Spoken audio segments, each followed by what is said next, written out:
Hello, everyone. Welcome back to the next episode of StreamTime Sports. My name is Chris Stone. I'm the community lead, joined as always by our CEO, Nick Meacham. Now, Nick, for longtime listeners, they'll be aware that I'm pretty active in the American football community here in the UK, playing, coaching. I've been in American football, Nick, for probably 25 years now, and I did something this weekend that was the first time I've ever done it. Which was? Drum roll. I was the head umpire of a football game. Some people, it won't be surprising. It's a niche sport over here. There's only so many trained referees, and we're in the university season, and there's about roughly 70, 80 teams. So there's only so many referees to go around. And for the lower divisions, they don't always get assigned a referee crew. And if you are one of those unfortunate people, in order for those games to go ahead, if you have someone that is a licensed coach, they can referee a game. So I was the head umpire of a 3-man crew, and it was the first time I've ever refereed a game, Nick, and I am possibly, allegedly, have a bit of a reputation as someone that, may be a bit vocal with referees. So you got to watch out how you act in those situations when you do flip the script. How are you with? This might sound naive, but obviously you've been around the game for a long time. How are you with the rules? Because there seems to be a lot of, when I watch the NFL, I see some weird rules pop up that you don't see. Does that matter at that level, really? You just sort of like let that stuff go because you're not going to see replays and things to pull up stuff, obviously. Yeah, at this level, like, I don't think you're going to go into some of those. And like I told the coaches beforehand, like, if something bizarre happens, I'm just going to go with the most obvious, simple solution. I think the most bizarre thing I had to do, Nick, and I looked up the rules, I almost got it right, is illegal kicking. So, for example, if there's been a fumble, you cannot kick the football. So that did happen. So the offensive team fumbled it. An offensive player then kicked the football. The offensive team then recovered it. But it is illegal kicking. I charged it as a 5-yard penalty and a loss of down. It's actually a 10-yard penalty, but nonetheless, like, that's not a penalty you see called every single day.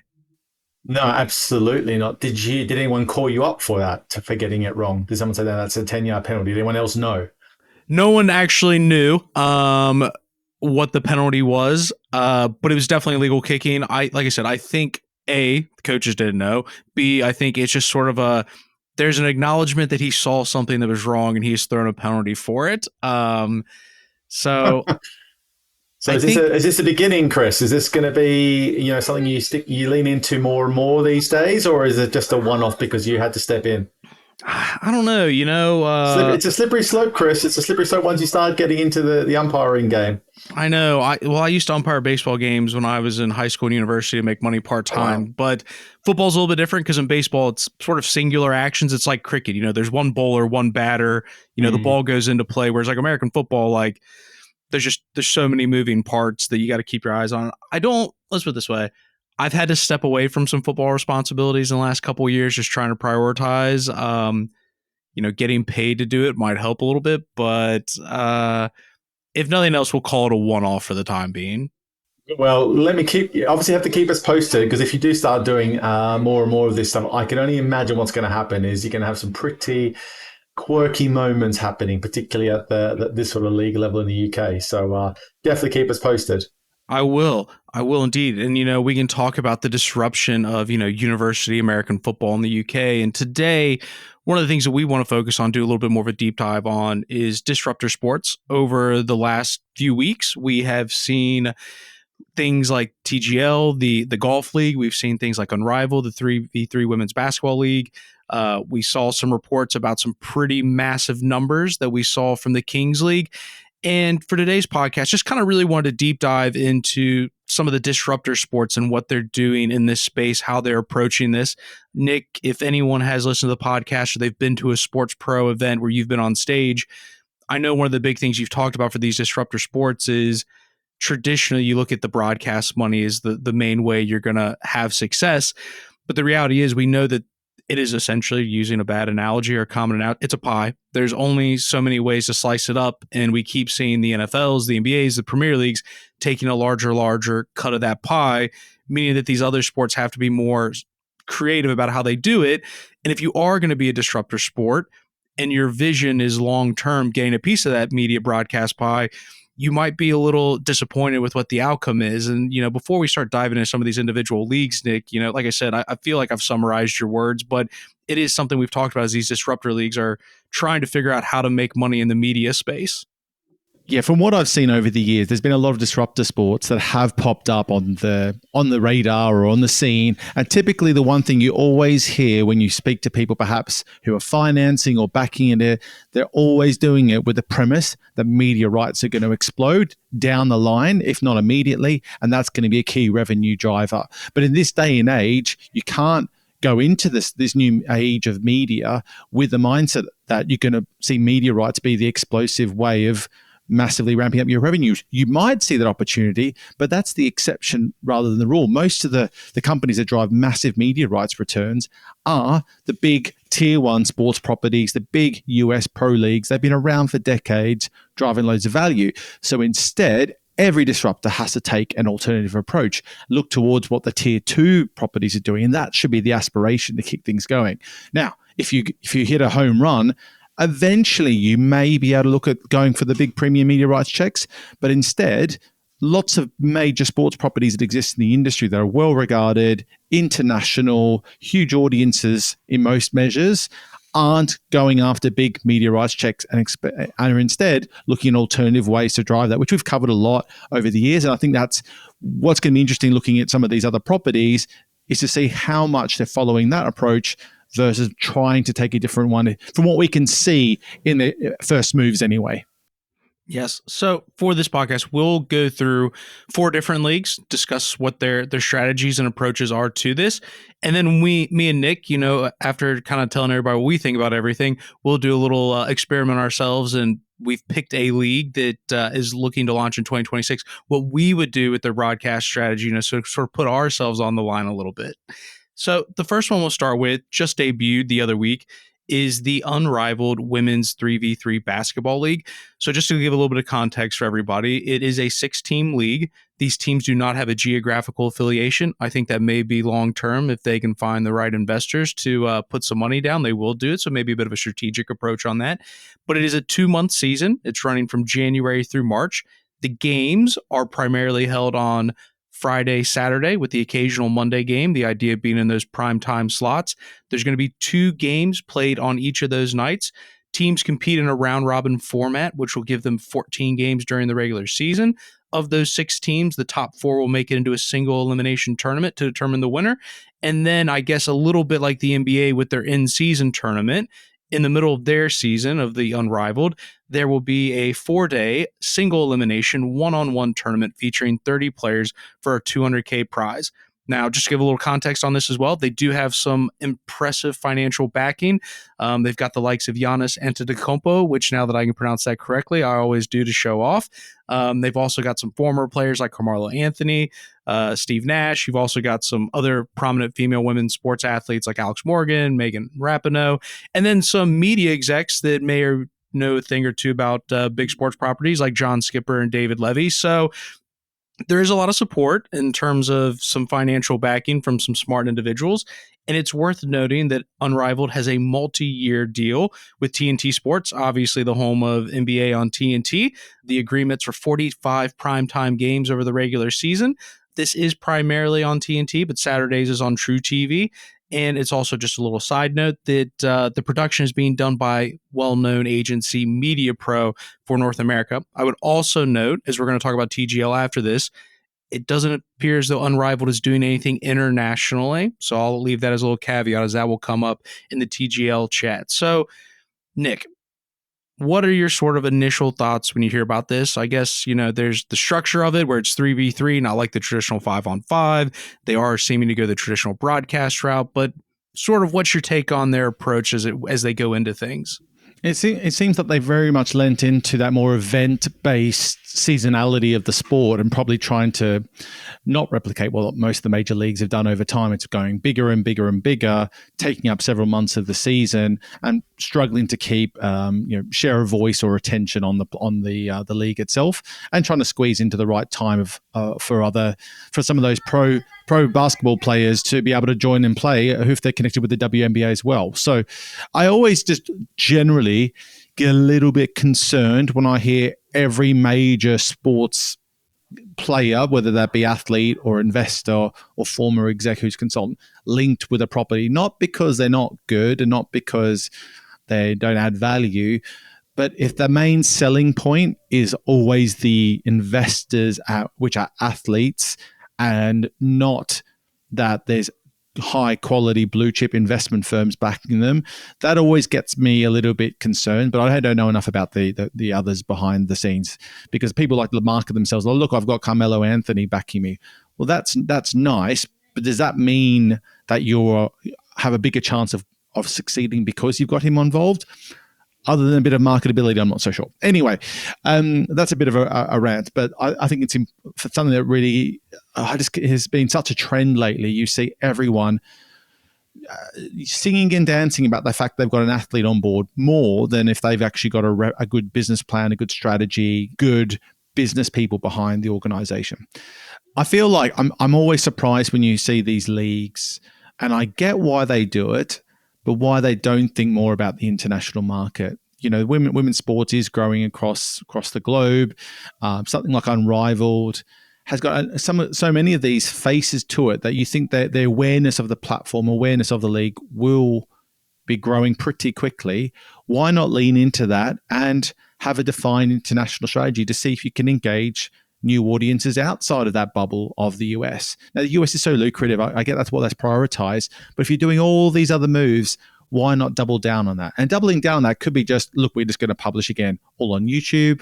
We're geo-blocking. It could be that we're going to just give our rights to some of the athletes to broadcast internationally, again, geo-blocked, or something else. But why just ignore that altogether? So, look, I like the approach of finding a broadcast partner if you can find it. TNT has probably been looking for something to get their teeth into, given all the NBA issues they've had. And this is a nice, easy win for them to bring into the mix. And it gives them mass reach on instantaneously. But there's not much in there about how they're going to scale that media output other than just working with one major incumbent player, which I feel is a bit narrow for where we are today. So I'm not super sold on it. I would love to see a lot more activity on YouTube, as we're seeing everyone put a lot more activity on YouTube. And I'd love to have seen a way better strategy internationally to get themselves somewhere a bit quicker, if they do believe that the basketball is one of the most popular games in the international market. They should have an international interest in the property, I would have thought. We've definitely seen that with the men's game, and I think that helps with the likes of Giannis, Luka, Djokovic, that the growth of that. To your point, we've talked about, one of the things we talk about from a streaming perspective, the bigger the platform on, perhaps the more blue chip sponsors you could get on. So is that part of the reason why they are focusing on the TNT side, is that they think no doubt, it sort of got that blue chip appeal to make the league feel more high level, more top shelf quality, that you can go to broad or advertisers or sponsors of the league to say, hey, look, we're on TNT. Maybe we don't necessarily think it's the best broadcast strategy, but it could have other implications on other parts of the business. Yeah, look, if you're able to get that free-to-air deal or that mass reach deal that they have been able to get from day one, it's a huge opportunity for them if they can lean into that, to your points around bringing in brands and other partners and just getting mass scale on the live product as quickly as possible. Because if they lent too much into, say, social media, YouTube, as its priority focus, the risk is that people aren't going to watch the full games and full experience because of the stickiness or lack thereof on social media. So it was important, particularly in a market like that, they were able to get a broadcast deal. But the US is so buoyant for those types of deals. It's probably way more straightforward when they have some big names behind them to perhaps get those types of deals in place.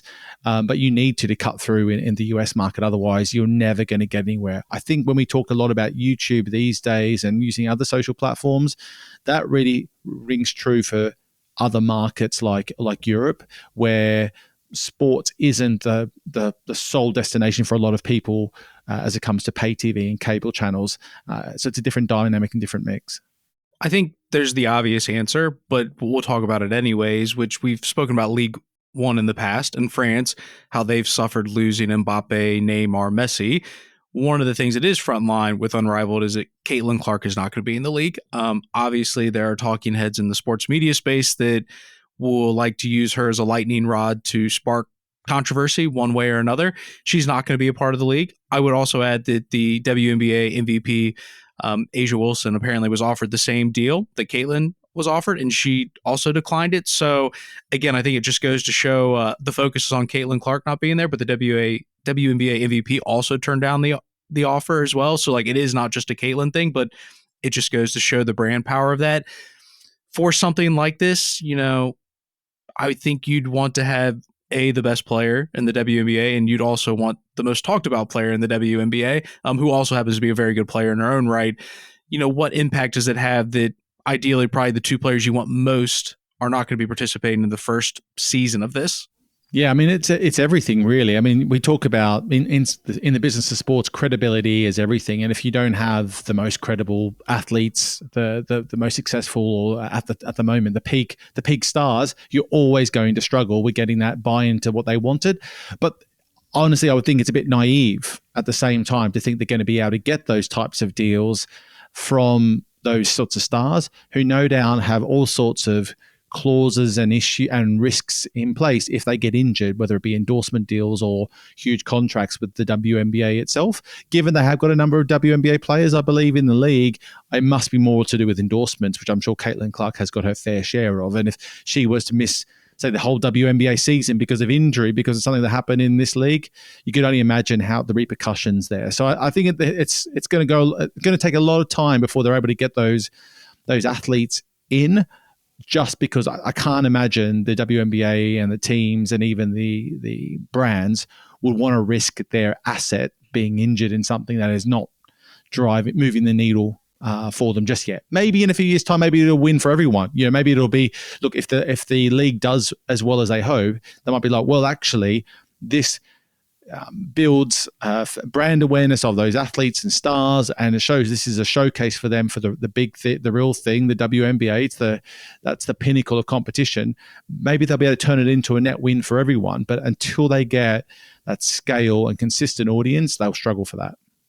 Well, for what it's worth, because it came up in my research, Caitlin Clark does have a $20 million contract with Nike, which is significantly higher than any money she's making in the WNBA, and that's for sure. More money than she would have made in Unrivaled. So there probably definitely is a degree of which you've got to understand sort of what your market value is. And, so Nick, if you had to give it, a grade, maybe it doesn't need to be an ABCD, it doesn't need to be on a scale of 1 to 10, but you had to give it a love it, maybe I'm going to wait for judgment, sort of your general sort of take on their initial approach. I think for anyone starting out, if you're able to get the holy grail of a mass broadcast deal to kick your league off, you're in a great place to begin with. So I'll give them a solid 8 out of 10 for that deal to be achieved. If they didn't have it, they would have had a massive uphill battle of just being flying under the radar completely for the season. So give them a solid 8.5 out of 10, just because they got that one deal done, which is the most important deal they would have been able to achieve, given most leagues shouldn't even really consider that approach. It's not on the radar for them. Solid praise. Well, we'll move on to the next debutante. Is that how you pronounce that word, I believe, Nick? And looking at TGL Golf, this was sort of, I guess you could say, the love child of Tiger Woods and Rory McIlroy, looking to create a new format for golf. Obviously, golf's been going quite through a bit with the PGA Tour and Live Golf. This is something completely different. It's really exciting in the sense of it is embracing technology, new formats.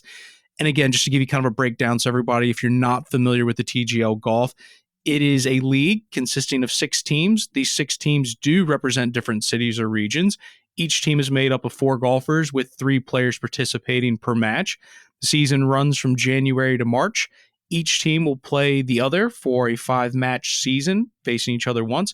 Matches are held on Mondays and Tuesdays, so just giving you an idea from a TV scheduling perspective. Each match, and this is where it gets different from traditional golf, consists of 15 holes divided into 2 segments. The first segment they call triples, which is 3v3 alternate shots. So for the first 9 holes, all 3 players are going to alternate shots as you go through. Drive, the green, the putting, they're all going to alternate shots. Then the last segment of it is a singles head-to-head, where the final 6 holes consist of head-to-head single matches with each of the players competing in 2 holes versus the opponent. From a scoring perspective, each hole is worth 1 point. Lowest amount of strokes on the hole wins. If it's a tie, there's no points given. obviously the team with the most points at the end wins. If there is a tie, instead of doing, it's the same as soccer, you have a shootout, and it is a closest to the pin shootout to determine the winner. End of the season, the 4 of the top 6 teams make the playoffs, and it is a single elimination tournament. For some of the news around what they're doing from a media perspective, they have a multi-year agreement with ESPN. This covers all 15 regular season matches, playoffs, and championships. This is going to be on ESPN and ESPN2, but it's also streaming on ESPN Plus, which I think is important to note. And additionally, they do have an international strategy, which is in the UK and Ireland. They're going to go with the incumbents in Sky Sports, who obviously have all the golf over here. In Canada, there will be a Sportsnet. They also have deals across the APAC region in Australia, Japan, and South Korea.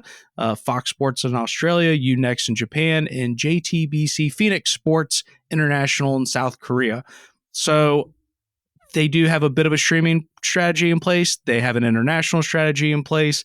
They've obviously got the backing of 2 of the most famous golfers in the world. And, just to say, they've got other big names in there, people that you're familiar with, your Justin Roses, your Ricky Fowlers. Like they do have proper names that are, in the PGA Tour. So, Nick, it is a bit of the traditional route that you saw with the Unrivaled League, but they do have the combination of being able to tap into ESPN Plus from streaming, and they do have a much more significant international strategy. So, break this one down, Nick, and sort of maybe perhaps a little bit of a view, kind of comparing that to the other traditional broadcast route that we saw with Unrivaled.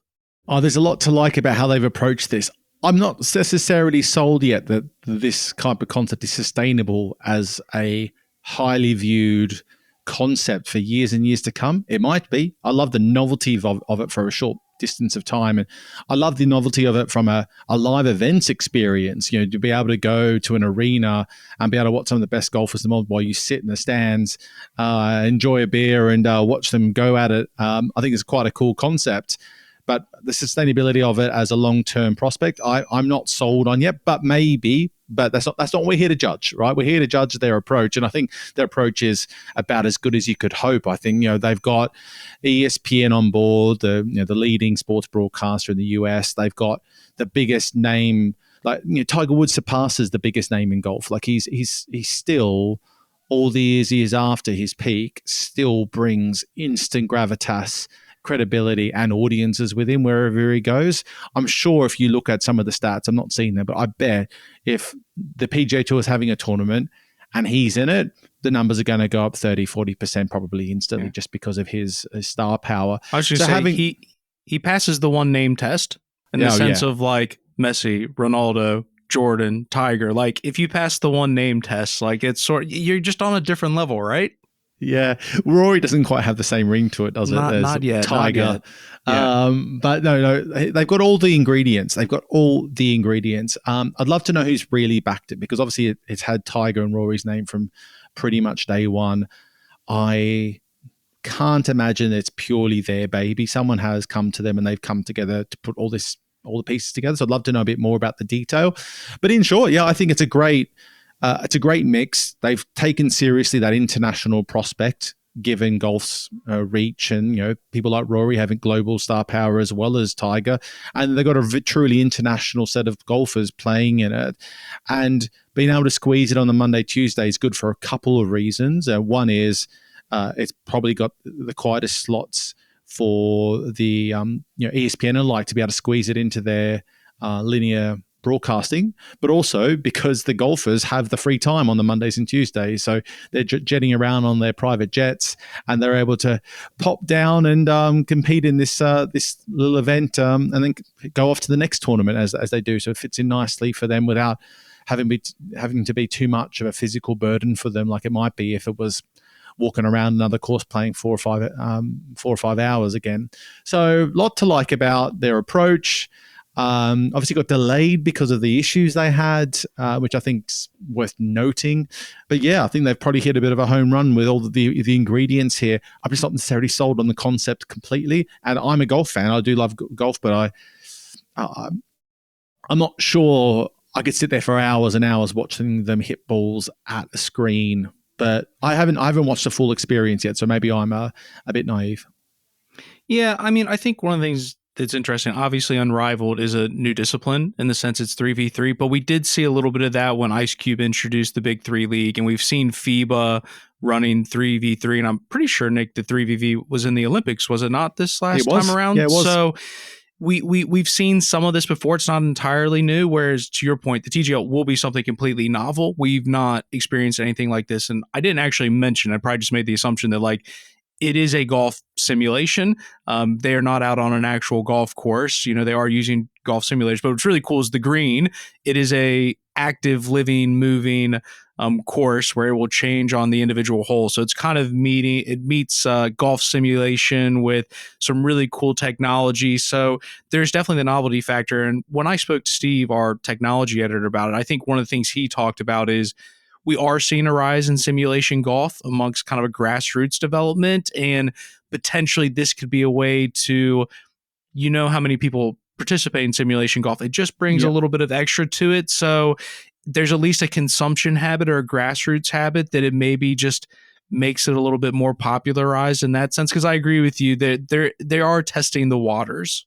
Yeah, absolutely. I think that it builds a nice bridge from the world of top golf into the real world of golf, which is, I think, something that probably is probably needed because it is such a big step from like hitting some balls at a range with some beers and playing some novelty games on some holes. If you've ever done a top golf experience, it's cool. It's not a million miles away from what I've done before, but it's just enough to add a bit more fun to it. It's a nice bridge for those people that have never really had a chance to go out on golf courses, and think about lots of cities where it's actually really difficult to find, not only off all lives, it's find it difficult to find the time to do so. It's a nice bridge for them to understand they can have a really fun experience and not have to commit 5+ hours to do so. So I think some of the other parts of it is that entertainment layer. I'm pretty sure that the athletes are mic'd up so that you can hear them during the broadcast. And I know that that's going to be a really interesting layer because, let's face it, everyone loves behind the scenes related content. If you get to hear Tiger Woods heckling his competitors when they're about to go up and hit their next drive or their next putt, that's a pretty cool experience for many people. They'd be pretty excited about. So a lot to like about it. I think they've hit some home runs in how they've structured their partnerships to begin with the right leagues. They got it on at the right time of year. It's hard to fault. So give it a grade. Unrivaled, as a reminder, got an 8 out of 10, which is a high score. Given I know you can be, critical on these sorts of things, where would you go on this one? Well, I might have to mark them down at the end, but let's see. I'll go with a 9.5 out of 10. I think they've got all the right pieces there in place. It's hard to really falter any of the moves they've achieved so far. I've seen a lot of coverage of them on social media. I think they seem to have hit the ground running.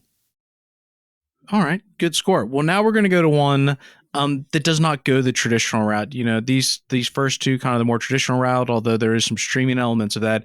And we're going to move to the Kings League. Kings League, what I guess would say is similar to these previous two examples in that it is taking a traditional sport and moving it into something in a new format, a new discipline. It has been started up. All of these seem to have big names attached to them. Would be Gerard Piqué, Barcelona, Spanish team legend, doing sort of a futsal style tournament. And just to give you an idea of this, the league is comprised of 12 teams. Each team is managed either A, by a former professional football player, or by a influencer that has a large audience sort of in just the general entertainment space. So they're not necessarily regionally based, but instead led by these individuals that have large followings. The league runs twice a year. They have a winter league, which runs January to March, and they also have a summer league, which runs May to July. It is a round robin format, so that would give you 11 individual match days. The matches themselves are played on Sundays, so just to think about that. They're 40-minute games divided into two 20-minute halves. If there is a tie, it will end in a penalty shootout. The playoff consists of the top 8 teams in a single elimination playoff, and they do have their Final Four tournament, sort of taking on from other people using that in basketball. Now, one of the things I would say is perhaps more interesting from a broadcast perspective is all of the matches are live streamed for free across YouTube, Twitch, TikTok, as well as the personal channels of team presidents, which is a completely different strategy to what we've seen. And like I said, there's also the inclusion of influencers. It's not just purely on the athletes themselves. They're still going in with, trying to build the league's revenue through strategic sponsorships. And, they've come up with some big news recently, sort of talking about the sheer popularity of it, saying, the Kings League in its first World Cup Nations event pulled in over 100 million global viewers, according to them, generating 1.5 billion, that's with a B, social media impressions. So for a league that is, only a couple seasons in, I believe, Nick, they have gathered a big following. It is a new discipline of the sport, but unlike the previous examples, they're going the completely opposite route in terms of how they're distributing their content. Yeah, absolutely. And I think what is so interesting is to compare and contrast the two respective approaches. They've been built from, let's call it the ground up, in terms of built from organically through Twitch and through YouTube exposure. They've been able to build huge mass young audiences that absolutely love and buy into what the Kings League's trying to do. And that is a far cry from needing the broadcast deals we've talked about for the other properties to get credibility. They've built their own. I think that's a really important distinction here. So if they were able to get, they haven't needed or haven't required sort of getting those broadcast deals to build momentum, get credibility, get mass, high level sponsorship deals in place. They're filling stadiums. They're really ticking all the boxes. We aren't privy to a lot of the numbers financially that they're doing, but it's clear they're getting the scale. And as the sponsorship advertising market continues to mature, that means they're going to get more and more and more backing financially to support what they're doing on that front. And I did speak to their COO at Madrid, Ed Scott, and he was talking about the model, and I'm just trying to remember what he said exactly, but most of it was to do with still advertising and native brand partnerships, I think from memory, is their primary source of revenue through digital. And then the events-based experiences. So that what they filled up the Camp Nou, I think, for some of the matches in Barcelona, which is a 100,000 person stadium. They sold it out. So this stuff's still flying pretty under the radar, not necessarily for the people who work in the sports industry, but I think the mainstream consumer, it's amazing they're able to attract these sorts of audiences. And you've probably got the majority of, say, soccer football fans in the UK having no clue that this is going on sort of behind the scenes. It is serving a different audience altogether. Still a very passionate one, but a good chunk of those mainstream fans wouldn't have a clue this thing even exists. And yet it's growing so fast and so successful. So all the key ingredients, as we've talked about, PK's involvement is more than just a name. I don't know how he got into it exactly, but he set up Cosmos, such as the business that runs the competition, or also was the ones that secured the rights to the Davis Cup, the tennis tournament between countries. So they've been really pulling a few big moves and a few interesting properties. And so it's really cool to see this come to life because it is very much following the modern day playbook. The final bit I'd add on that is, as I said, they built from credibility. They built the credibility as they've gone along. These other properties have had to generate it through these partnerships. I do think that's the litmus test for any sports property coming in is if you really, truly believe in your product, then my view is you've got to go down that Kings League approach. If you're trying to use media as the spark, the fire to grow your audience and build an exciting and successful sports property, then trying to get a deal through a broadcaster might be the best way, but immediately going to have the reins pulled back on you because a broadcaster is going to dictate terms. You can't navigate and change as you want to along like Kings League has. That they put in new rules into the league as they've gone along to make it more exciting, and they worked it out on the fly. You can't do that with a major broadcaster.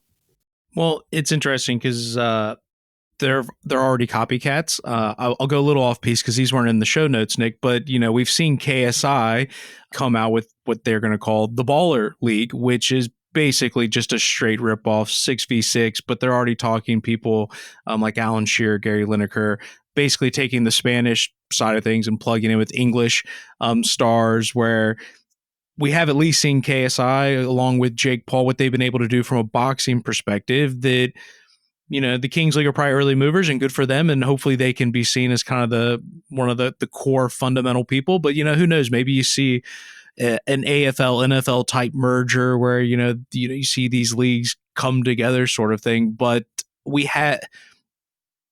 they feel like probably one of the more legitimate people, because we've seen the misfit boxing and stuff like that, but it does feel a little bit different. But there's definitely other people that are trying to, I think, are going to tap into this. Yeah, then that's natural. That's natural in the world of business, definitely natural in the world of sport for people to copycat each other. If you think about social media, and once one platform comes up with something decent, everyone follows very, very quickly. And so, look, I think that's all well and good. And as you've pointed out, the Kings League at the moment is still very much focused on Spanish-speaking countries primarily. So there is a bit of a gap in the market to target a different audience set. Now, were there plans probably grow across the English-speaking world? I'm sure they were. So it's going to be interesting how that marries up in the future, and whether or not these two can coexist in markets that are so valuable like the UK and the US, or whether they're going to sort of eat each other's lunch. So that is going to be something to watch, that's for sure. So from a great perspective, Nick, where would you rank this approach compared to the others? This is a tricky one. Trickier one because I've loved how they've built themselves up, and I think everyone in the industry loves this. Is like the modern day way to build. So from that point of view, first class. However, they still haven't, for whatever reason, lent into getting that more mainstream visibility and presence on other channels the way I would have hoped or thought they would by now, because they could probably dictate their own terms. They could come to a major broadcaster and say, hey, look, we're generating millions and millions of views on YouTube. Would you want to broadcast our next tournament and get a pretty nice deal to increase their exposure? So I expect that to come at some stage. Maybe they're being patient, and maybe they're waiting for that opportunity, the right one to come along. Maybe they're waiting for a check to be presented to them, not just the co-broadcasting sort of deal. So for me, that bit's missing out of it right now. But in terms of what they've done and how they've done it, it's the litmus test for the industry. So I'll give it another solid score of 9 out of 10, but it's a completely different proposition, right, to the TGL approach, because they've been able to build it off their success so organically. Again, going to get a little off piece. It almost reminds me a little bit of Casemiro and Kazat TV and what they're doing in Brazil. And now, obviously, it's different because they're not putting a league together, but it's more this alternative broadcast. But I think the point you made, Nick, is they have made it into the mainstream.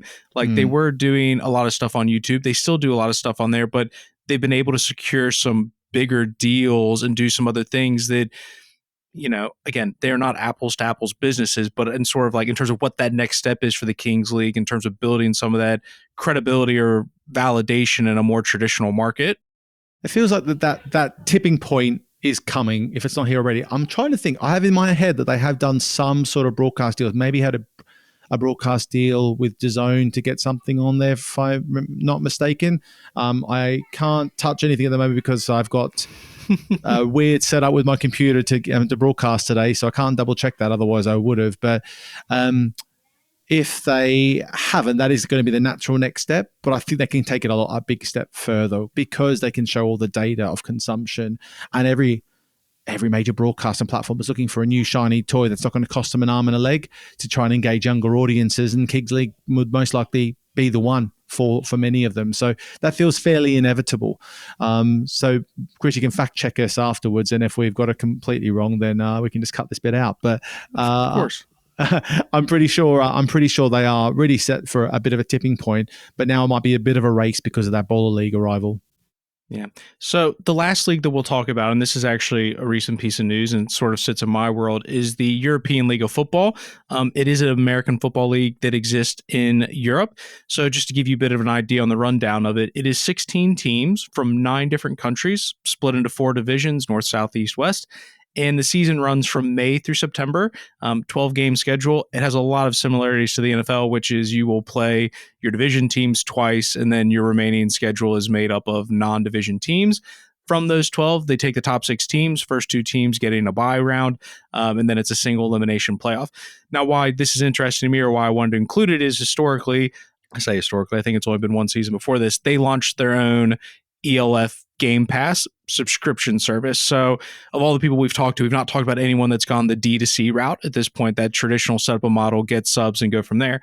But the reason I'm bringing this up or put it on the podcast was we now have news as of last week that DAZN is going to become the exclusive OTT provider for this American Football League, and it is part of an 8-year broadcast deal.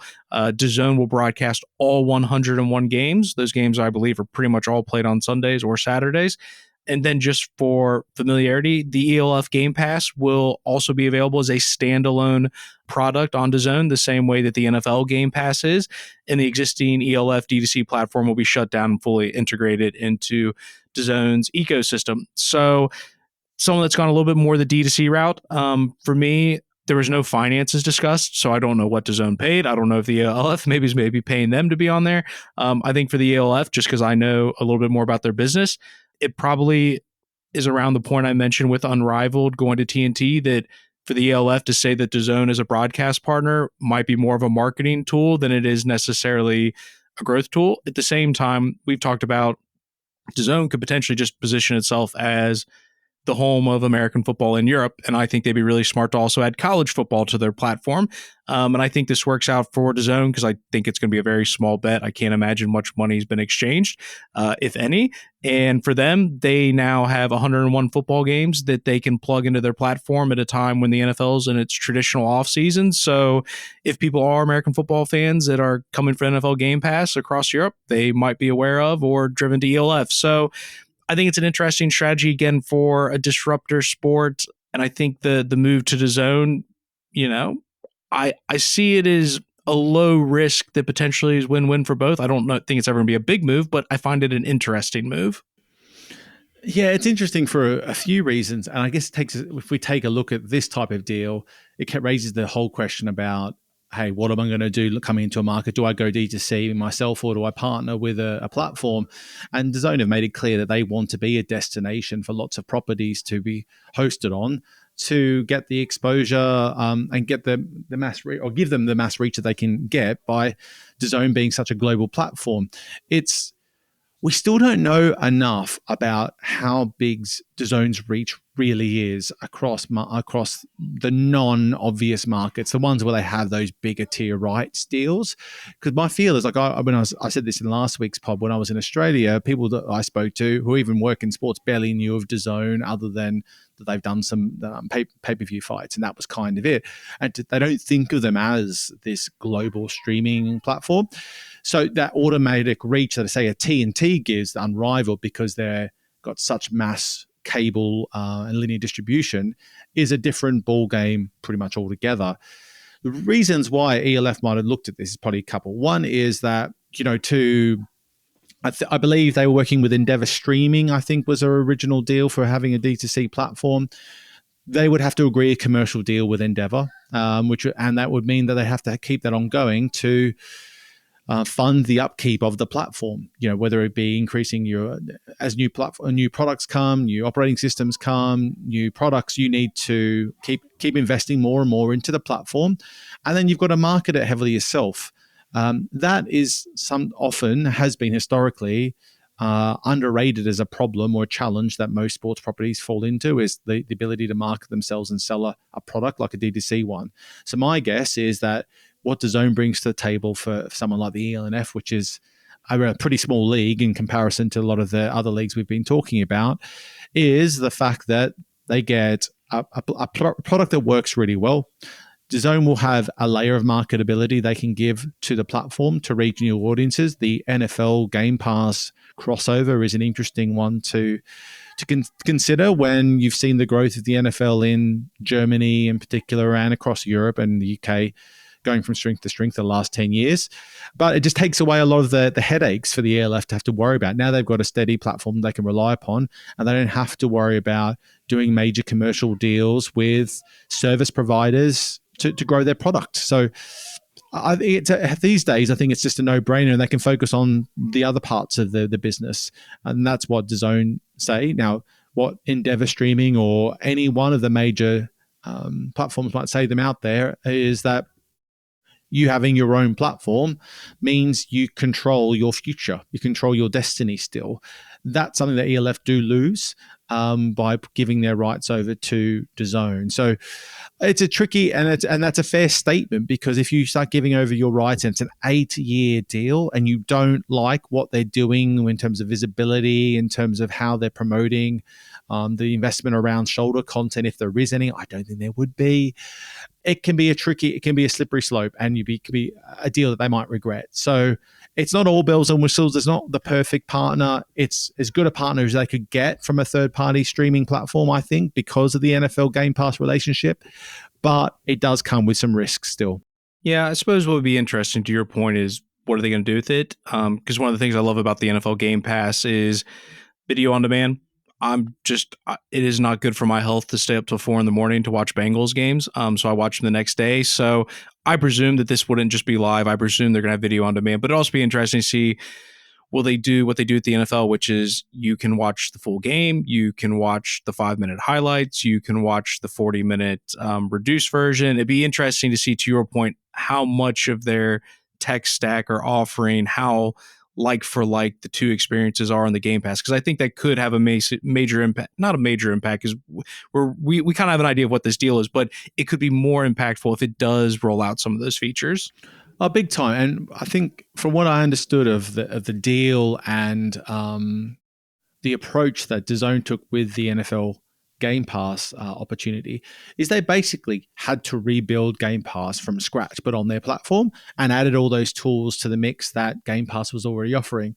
So I'm sure they have the capability and capacity to add all those tools and make them successful and work, given they've been doing it for a much bigger property with much, I guess, more scrutinized levels of audiences. So yeah, I think that could be a very interesting layer to it. I think if any challenger disruptor sport can be able to just almost pull out of a box some of those tools to make sure that the level of quality and professionalism is there, that's a handy little card to play if you are wanting to try and engage a new set of audiences, which is no doubt what they're trying to achieve by this deal.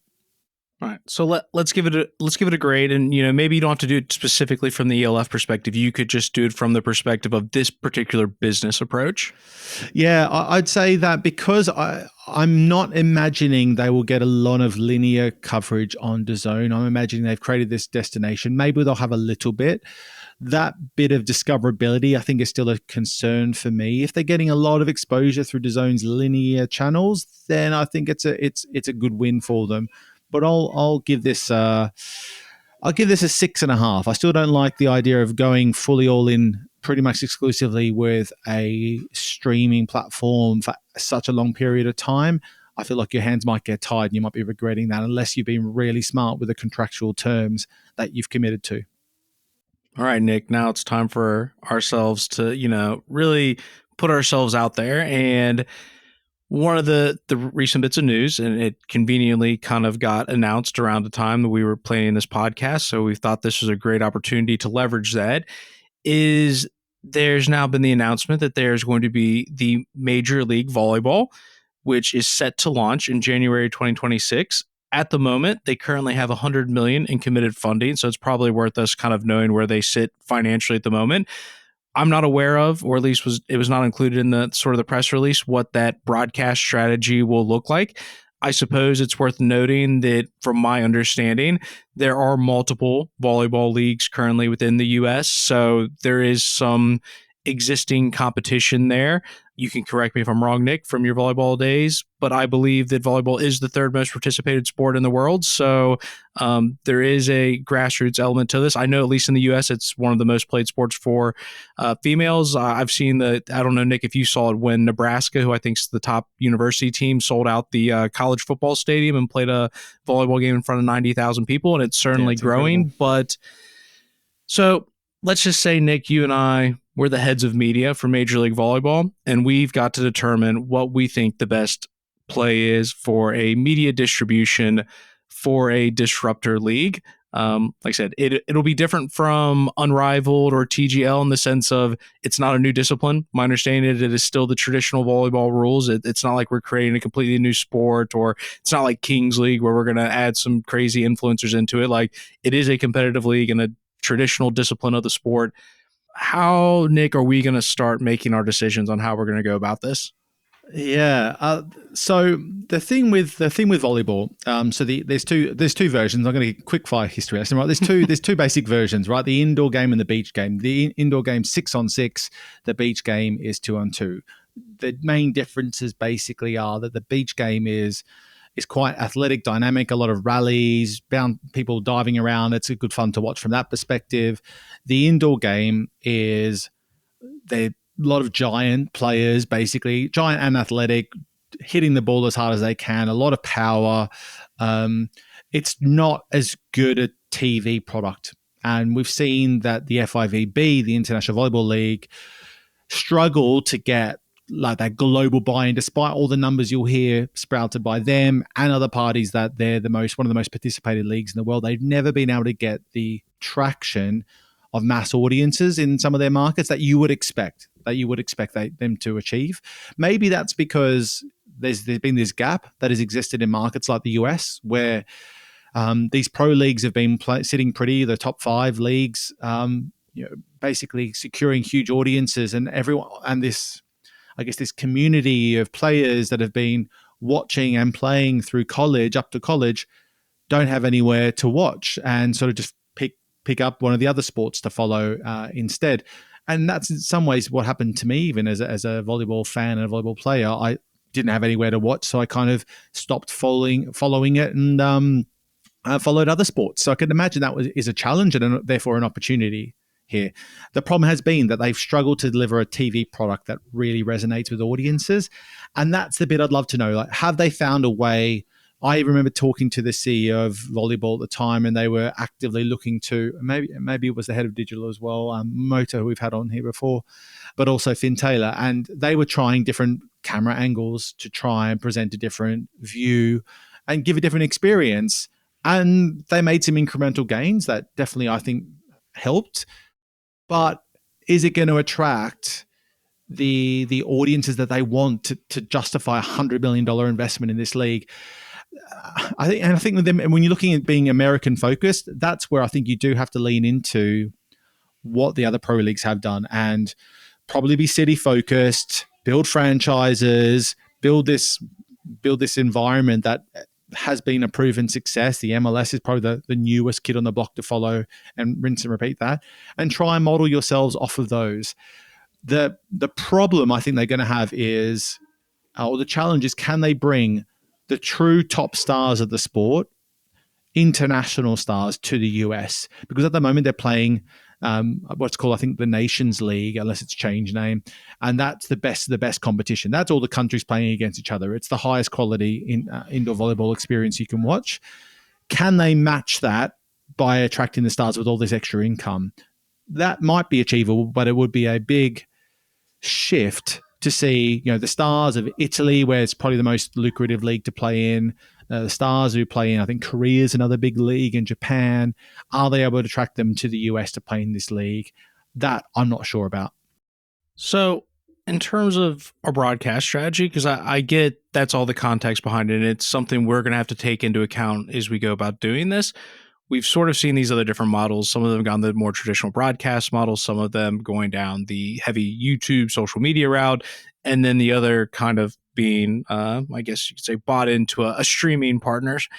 For us, where do we think we need to prioritize? I think for me, I personally don't love the fully traditional route personally. I think limiting exposure, because I think the other way, we talked about this, like, it shouldn't all be about the broadcast. Like, you do want your sponsors on board, you want your brands on board. And yes, I know that there's the positives of having a broadcast partner like TNT or DAZN that sounds really shiny.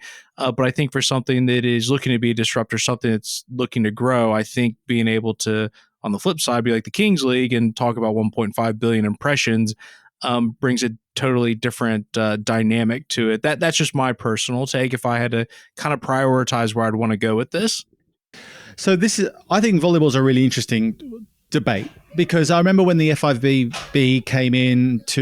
but they basically secured the CVC money and they created Volleyball World, and they decided, one of their big moves at the time was that they decided to launch, I think it was called Volleyball TV, I think the product was called, and they were really heavily gating and paywalling the platform. And I think the justification was, or I speculate the justification was, that volleyball fans are grossly underserved, and therefore, if we have a product that they need access to because they would really, really want it, since they've never had access to just these live games at all. They've not been available. Now they are available.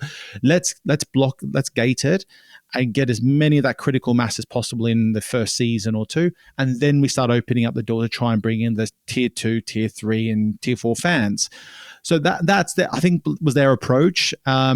And I think had some merit at the time. For I don't know how well it's gone. They have also one of the strongest YouTube channels in all of international federations by some stretch, and I think that's because they had limited visibility on some of their media rights through traditional channels, so they were able to push more into their YouTube.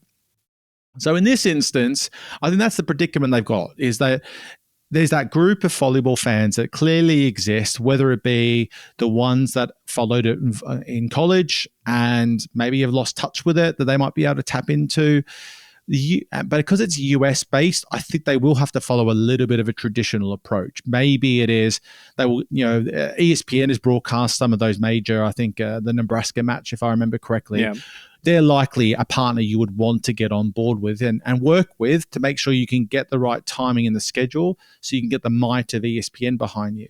But the trick is the long-term sustainability of their approach, in my view, is how do you get the next Caitlin Clark basically coming through? How do you get that they can tell the story and build the momentum from the NCAA world into this major league? Because they clearly are producing a lot of volleyball stars that don't get the chance to go anywhere after their college days. I think that's the bit that they will need a broadcast partner, and ESPN is the most logical one to help them achieve that journey. If they are, however, they're going to just go for the big pros to begin with from day one, and they're able to get all the big stars from across the world to join and play. I've not seen if that's their approach or whether they're going to be super US-centric for now. That's going to be a very expensive one because there are players that earn pretty close to 7 figures, I'm sure, in US dollars in a bunch of markets. That will be very costly very quickly if they want to take that approach. But would be super interesting to see that mix of players that we could be talking about, stars from France and Russia and Poland and US all coming together in this superstar league. If it's something of a hybrid in between the two, like a couple of stars from outside of the US and a couple of the locals, it might just take a little bit longer to get the international credibility they should be after because of volleyball's international pedigree and international audiences. That's the bit I don't know, and is so important, I think, to determine how they approach their investment into talent in particular. Now, maybe a bit bold of us to assume that we could gather such interest early days. You and I sort of balked at the idea of FIFA asking for so much money for a completely unknown product in the Club World Cup, and maybe it resolved itself, but maybe we shouldn't put the cart in front of the horse. But what you're suggesting, is that potentially mean something along the lines of what WSL have done in the UK, where they do have a broadcast partner, which is with Sky Sports, that comes behind a paywall. They've also got a limited amount of fixtures on the BBC with the free to air, and then my understanding as well is matches that are not going to be streamed live on BBC or Sky Sports are then put on YouTube, where maybe you give a broadcast partner select the ability to select the top tier matches, but you're still getting some stuff on free to air. And like I said, that might be a bit bold of us to assume we can gather that much attention early days, but is that an ideal scenario to split everything up? I think if anyone is building a league these days, that is the ideal approach, is to get your cake and eat it. So be a bit of everywhere. Can you be on YouTube and grow an audience there? Can you give athletes rights like the WSL is also doing to make sure they can broadcast live and highlights directly on their platforms and you can track all that activity? Can you get a free-to-air broadcast? Can you get a pay-TV broadcaster all on board? And who knows, have some sort of O&O activity. If you can have all those pieces working for you, particularly early on, and not be too worried about needing to drive immediate media rights revenue, but to get that mass reach in many places as possible and allow that to dictate where you go from there. If you're seeing huge engagement through YouTube, then maybe you beef up your YouTube activity and take it away from some of the free-to-airs if they're not giving you enough value. But if you can somehow get it in as many places as possible, that is no doubt your best chance for success. But like we've seen the couple of disruptors we've talked about here, I don't think you'll get away with that these days. I think you're going to have to give some sort of level of exclusivity to a broadcaster or a platform for them to make a commitment to you that they're going to give you the visibility that you really need and the support that you want. And in this instance with volleyball, particularly if they want to tackle and carve out a gap in the US market, that's going to take a lot of work because volleyball isn't part of that ecosystem right now. And that, even though it's prominent in college level and high school level, and I've seen the quality of it, it's really, really high. Can they translate that into consumers immediately? They won't. It'll take a long time to get consumers ready to shift and invest more time and money into watching the game of volleyball, no matter how big the investment and how big a names come to the league, in my view. So it's a tricky one. So before we wrap this up, let's just talk specifically D2C. In this case, would you say you probably wouldn't lean towards that? We've seen the likes of, our friend David Guy in the Cowboy Channel, very successful what they've done from a D2C perspective with a niche sport, a disruptor sport and rodeo. For something like this, would you be reluctant to say our broadcast strategy to start at the beginning is going to be solely behind a paywall that is owned and operated, despite some of the positive things that do come with having your owned and operated platform from a data perspective? Yeah, they can't go behind a paywall. If they want to build the league that they hope they want to build, I think they've got to take what I would do a launch your own. If I had carte blanche, right, which is what we're talking about here, I would launch my own platform and go hard on that's going to be the place where you have all that access to all the content you can't get elsewhere. Would do whatever I could to get that free-to-air or mass reach deal, whether it's an ESPN, TNT through cable, etc. And I would talk to the FIVB about striking a deal to be on their volleyball TV platform because they have to get that instant international reach.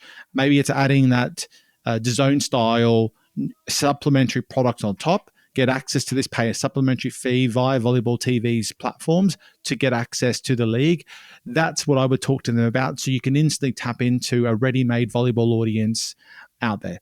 I'm not sure the FIVB would do that deal necessarily, but they might have to do the deal depending on how much money is involved. The reason I mean that is that Volleyball TV has been invested in building up the international version of the game because that is where the stars currently play. Would they be willing to divert focus and attention off the leagues they've been trying to build into another product? But if the money's so significant, they may not have a choice. So that would be really where I'd prioritize to begin with. And if they can, really look at enabling those stars to broadcast either live or highlights through their own channels anywhere they can that doesn't inhibit their broadcast partners or get them in trouble with them. Well, there you go. Looking at sort of all the disruptors we talked about, we've sort of kind of ticked off all the boxes there. We want our traditional broadcast, big reach, free to air if possible. We want to be able to have some degree of owned and operated for the leftover content bits. And if we can, we'd like to work with the FIVB and, helping us get a bit of our international strategy. And you kind of touched the last bit there on the social media, making sure that athletes have the opportunity to spread the game a little bit through the social media channels. So, yeah, Nick, I think we've come up with a very comprehensive plan for how Major League Volleyball should look to move forward.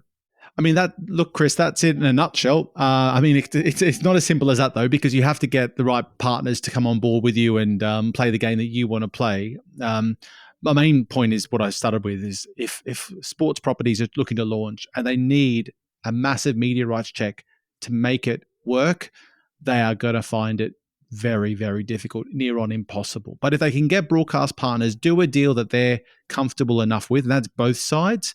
Sometimes that might be that the broadcasters are giving them broadcasting it for free, but the broadcast production might be paid for by one or the other parties, and there'll be some of the negotiation components. Whether they can find that middle ground that makes everyone happy enough to commit, that's easier said than done. But if you get that is an accelerant to growth and success. I just fear with some of these leagues that pop up, even when they do get that broadcast deal with a TNT or an ESPN or whoever, there's so much money normally in the business through different funding partners that how successful does it need to be sustainable? And I feel sometimes the price tag might be too high to be fit for purpose for the property. And that's ultimately going to be the best decision barometer for us in the long run, is whether these sports can grow the scale they need with these partners on board, or whether the expectations are still too high that the investors pull the rug at some stage if they're not reaching those lofty media rights deals that they rightly or wrongly are expecting. So yeah, that's the playbook from our point of view. It's pretty much a rinse and repeat in some variation is how we would approach it. But whether or not that's achievable is a whole different ballgame. Well, what we'll need to do, Nick, is in a year's time, come back and regrade, see how Unrivaled's first season went, what it's looking like for season 2, same with the TGL, see if Kingsley continues to grow, see if more competitors come up, and hopefully by then we'll have an idea of what Major League Volleyball is going to do and see how close we were to what we would have proposed. So maybe it's just one of those things, Nick. We'll just earmark this in 12 months' time to see how good our grading score was. Yeah, maybe we shouldn't if it goes as badly as it could. But yeah, I think it's always good to look back and reflect and seeing if it has gone as well. Ultimately, what is, I think, an interesting part of this sort of barometer of success is that TGL and ESPN are actively showing their numbers quite regularly and how they are performing. So it'd be interesting to see if they continue to do that, because if they stop doing it, that's normally a sign it's not going very well. Yeah. So we'll have to wait and see. We will. Well, thank you everybody for tuning in, and we will catch you next week. Now, before you go, if you liked what you heard today, be sure to rate and review and just let me know what you think on social. You can find me on most social platforms as SportsProNick. And please do spread the word of the podcast. There's no better way of marketing than word of mouth, whether that be in person or on social media. And if you don't like what you've heard, or you think we should be doing more or less of something, then reach out and let me know, as I'd love to hear from you. Thanks, Streamtimers. Until next time.